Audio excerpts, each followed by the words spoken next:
जिस देश ने ईवीएम को रिजेक्ट कर दिया वो इंडिया में ले आके चुनाव करवाते हैं और पूरा 40 दिन लगा देते हैं। चुनाव तो एक हफ्ते में होना चाहिए। अगर इनके अंदर दम है तो बैलेट पेपर पे चुनाव करा के दिखाएं। ये बैलेट पेपर पे चुनाव करा लें, इनकी सीट 50 से ऊपर हो जाए, जो कहिए 50 सीट पूरे हिंदुस्तान में जीतेंगे। 50 सीट पूरे हिंदुस्तान में जीतेंगे। खाली बैलेट पेपर आप दिखा दें। देखिए, जहाँ से ईवीएम चली थी विकसित देशों से और आकर यहाँ गिर गई है। जैसे हम बैलेट पेपर से जीत जाते हैं, लेकिन कौन सा कारण है कि हमको हरा देती है।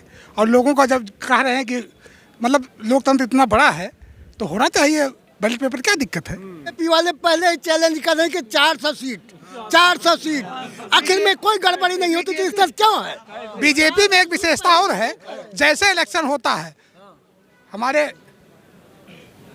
बाबा जी, जिसे महामहिम हम कहें प्रधानमंत्री जी, वो पहुंचकर पता नहीं कौन सा टीरा उनके लिए है, वहाँ से घोषणा कर देते हैं कि हमारी इतनी सीटों। अभी चुनाव नहीं हुआ है, आप तो पत्रकार हैं, लेकिन 400 बता रहे हैं, कहाँ से बता। नमस्कार, आप देख रहे हैं जमीनी खबर। मैं हूं अमित और इस वक्त मैं समाजवादी पार्टी कार्यालय में हूं। समाजवादी पार्टी कार्यालय में अधिवक्ता सभा की अभी बैठक थी। अखिलेश जी ने बैठक ली है और बैठक में कई सारी चीज़ें कही गई हैं, मगर हम जानेंगे अधिवक्ताओं से कि 24 का जो चुनाव आ रहा है उसमें ईवीएम का मुद्दा बहुत तेज़ी से उठ रहा है देश के अलग अलग कोने में। तो जो अधिवक्ता समाज है वो बुद्धिजीवी समाज है, वह क्या सोचता है और क्या समझता है। तो आइए, तमाम अधिवक्ता हैं, उनसे हम बात करेंगे और जानेंगे कि वह क्या सोच रहे हैं। तो आइए, इधर भी बहुत सारे अधिवक्ता खड़े हैं, उन लोगों से बात करना शुरू करते हैं और जानते हैं कि लोग क्या सोच रहे हैं।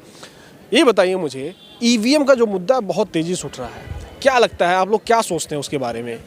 ईवीएम में धांधली तो होती है। धांधली होती है? जी हाँ। और इसको जब तक पर्चे बैलेट पे नहीं चुनाव होगा तब तक किसी अन्य की पार्टी शासन में आना संभव नहीं है। आपको क्या लगता है? देखिए, कोई भी मशीन है जो मनुष्य ने बनाया है, तो इसका मान लीजिए कि उसमें कहीं ना कहीं टेक्निकल फॉल्ट तो होता ही है, ठीक है। और वो हाईजैक वो कर ली जाती है मशीन, और उसी के बाद सब गड़बड़ी होती है। गड़बड़ी होती है? बिल्कुल निश्चित है।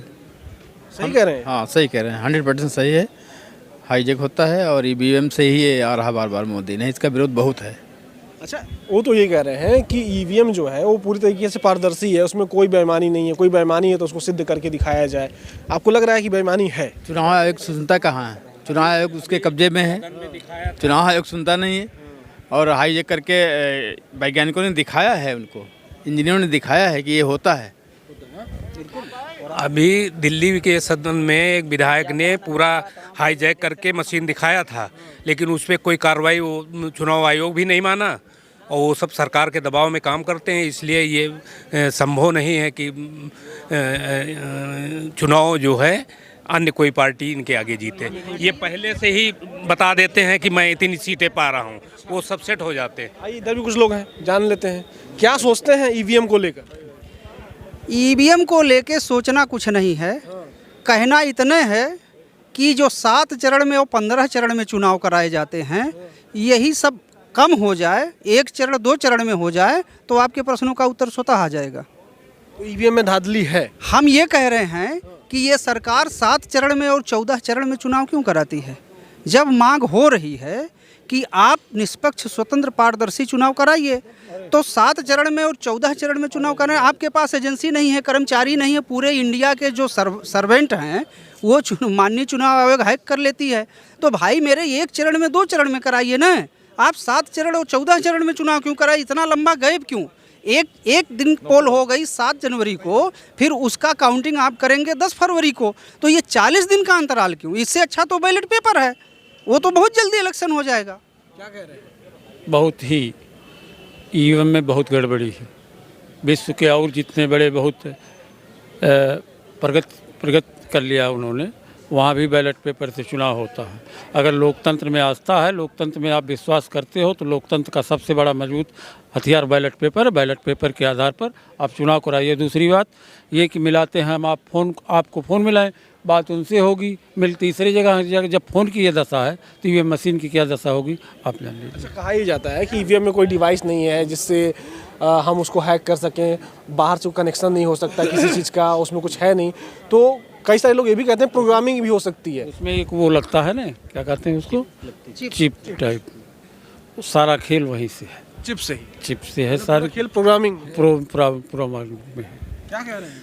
यही हम कह रहे हैं कि जनता की आवाज़ कुछ होती है, चुनाव के पहले जनता की आवाज़ कुछ होती है, लेकिन जब ईवीएम से चुनाव होता है तो जनता पूरा मूड ही बदल जाता है लोगों का। देखिए जहाँ से ईवीएम चली थी विकसित देशों से और आकर यहाँ गिर गई है।